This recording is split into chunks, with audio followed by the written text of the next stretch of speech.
Mas antes, a gente tem uma entrevista importante exatamente sobre a posse de Nicolás Maduro. Nós temos nos nossos estúdios em São Paulo o cientista político Carlos José León, para a gente seguir repercutindo a posse do ditador na Venezuela.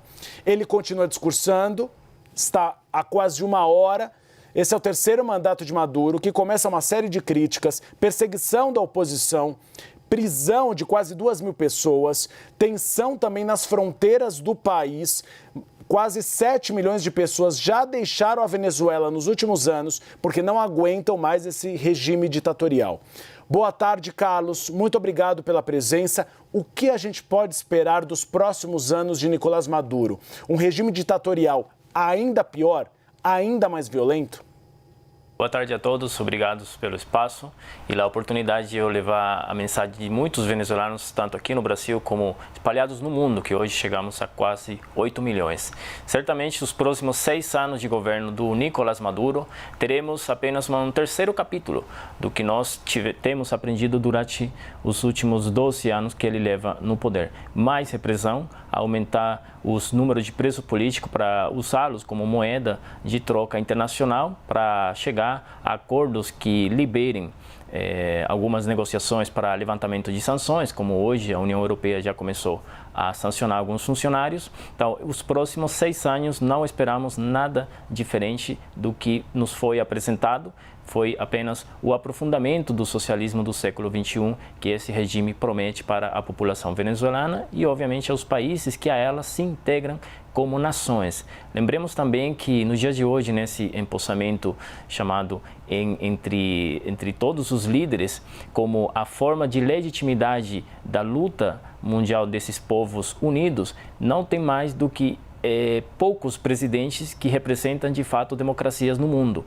Eles falavam em mais de 100 representações de países que, na verdade, quando vamos ver a lista, o que temos são movimentos sociais que estão lá representando a esses países. Então, forças políticas legítimas de países democráticos, hoje em dia, nessa posse do Maduro, estão reduzidas. E isso é uma mensagem muito clara que, internacionalmente, o jogo que o Maduro está jogando o deixa isolado. Porém, empoderado, dado que chegamos a esse ponto, dado 6 meses que as atas impressas não apareceram e nenhum organismo internacional teve o poder suficiente para doblegá-lo, e o Maduro hoje entregando armas e fuzis russos para os movimentos sociais civis na Venezuela condiciona qualquer situação de negociação enquanto gera terror e medo na população.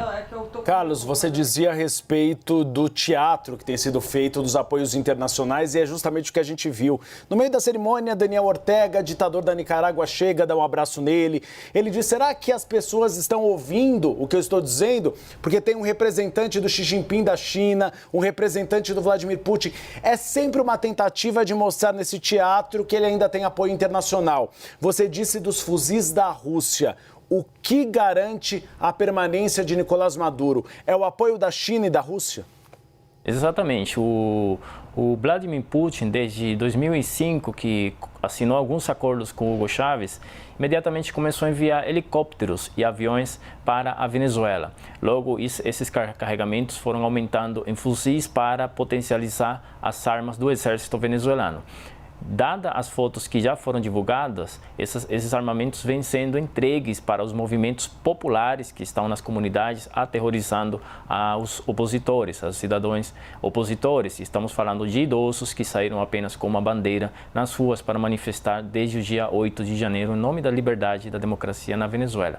Então, esse é o cartaz de apresentação desse regime para esse novo período de governo, se podemos chamar de governo. Afinal das contas, para nós chamarmos ele de legítimo, também conta não só com o reconhecimento de países, mas também com o silêncio deles. O silêncio que manifestam alguns países atribui algumas ações legítimas de força e de repressão para esse Estado chamado Venezuela.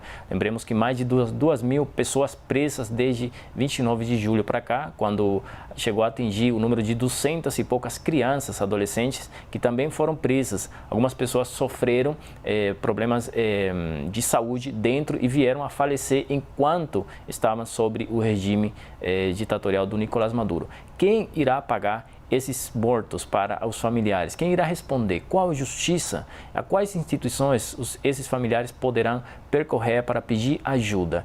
Está visto e está claro que nacionalmente não temos esses recursos e internacionalmente a gente não tem também a quem recorrer. Lembremos que o Hugo Chávez foi quem tirou a Venezuela da Corte Internacional de Direitos Humanos e a ONU, como um órgão internacional de confluência, a mensagem sempre é muito vaga. E o que queria citar aqui um discurso do Ernesto Che Guevara, o popular líder guerrilheiro da esquerda latino-americana, em 64, quando ele disse na ONU que haviam fuzilamentos em Cuba, que estavam acontecendo também no momento e que continuariam acontecendo se eles fossem necessários. O Maduro, tomando posse de governo hoje, nos dá uma mensagem semelhante. Eu torturei, estamos torturando e continuaremos torturando aos olhos do mundo. É isso que está acontecendo hoje na Venezuela, enquanto os números de imigrantes também espera-se que aumentem. O problema é que não temos países mais onde esses migrantes possam chegar. Esses países não têm estrutura. Sabemos o caso brasileiro, ali na fronteira, não tem mais estrutura para receber mais milhares de imigrantes. Hoje no Brasil, 600 mil pessoas fugimos desse regime. E isso se consegue com o silêncio de países democráticos que não partem para um posicionamento mais sério que, de alguma forma, assinale a luta pela liberdade e justiça nesse país. E pior, Carlos, tem vários casos de xenofobia contra venezuelanos no Peru, por exemplo, e na Colômbia. Já uma população que sofreu tanto não merece ter nenhum tipo de xenofobia. Ainda bem que aqui no Brasil a gente trata muito bem os venezuelanos e eles têm emprego e conseguem reerguer a vida deles. Carlos, é uma ditadura sangrenta, como você trouxe a informação. Você tem pessoas munidas com fuzis da Rússia ameaçando as pessoas. Nós tivemos Edmundo Gonçalves, que teria vencido as eleições, as atas não foram apresentadas, mas deixando a Venezuela e indo para Madrid. Claro, é uma ditadura sangrenta. Havia o risco dele ser preso, mas isso não enfraqueceu a oposição nesse momento? Certamente um movimento que, visto do ponto de vista estratégico, enfraqueceu muito não só a oposição enquanto ator político. Lembremos que a oposição venezuelana, inclusive, ela é composta por fatores e grupos de esquerda, considerados mais a ala democrática. Porém, a saída do Edmundo, como um caso de conquista da vontade popular através do voto do país, enfraqueceu sim a esperança de fato de que poderia acontecer uma mudança realista na Venezuela. Do ponto de vista pragmático também, entendendo a força política que uma liderança como ele poderia representar no dia de hoje em solo venezuelano, deixa com medo a população venezuelana de que de fato poderíamos estar acontecendo ou podemos estar atravessando um novo capítulo do que a gente viveu nos últimos anos com o caso do Juan Guaidó, quem também tomou juramento diante ao povo lá em Caracas. Então, essa confiança precisa ser reforçada em que Edmundo Gonçalves, tal como ele vem anunciando, pretenda voltar em solo venezuelano em companhia de outro grupo de ex-presidentes que pretendem apoiá-lo junto às forças nacionais, políticas e populares do próprio país. Mas certamente sim, concordo em que essa saída no seu momento foi vista e ainda é considerada como um ponto em que o chavismo levou vantagem. Levou vantagem em várias condições, porque o acordo, o momento que é assinado o papel para ele poder deixar o país, foi feito na Embaixada Espanhola. Então nós temos o governo espanhol envolvido nessa saída do presidente eleito Edmundo Gonçalves, deixando claro que o presidente da Espanha, o Sánchez, ele informou que ele apenas estava sediando para que esse acordo, essa negociação pudesse acontecer. Na verdade, internacionalmente é visto como o governo espanhol está se doblegando às necessidades e vontades do Nicolás Maduro. Uma situação muito difícil, porque a gente não está vivendo aqui uma ditadura, então a gente também não sabe como se portar diante de um regime desse e as ameaças que o Edmundo Gonçalves sofria dentro da Venezuela. A gente conversou com o cientista político Carlos José León. Carlos, muito obrigado pela presença aqui no Bastidores CNN, espaço sempre aberto para você aqui na CNN. Muito obrigado pelo espaço e a todos os brasileiros que, como você bem indicou, durante todos esses anos, bem apoiando, bem ajudando e acolhendo os venezuelanos de bem que viemos aqui para aportar, para ajudar o desenvolvimento desse país. Então, o que eu venho fazer aqui é um devido comprometimento também que eu tenho com essa nação brasileira que me abriu as portas. E vocês são muito bem-vindos ao Brasil. Obrigado, Carlos.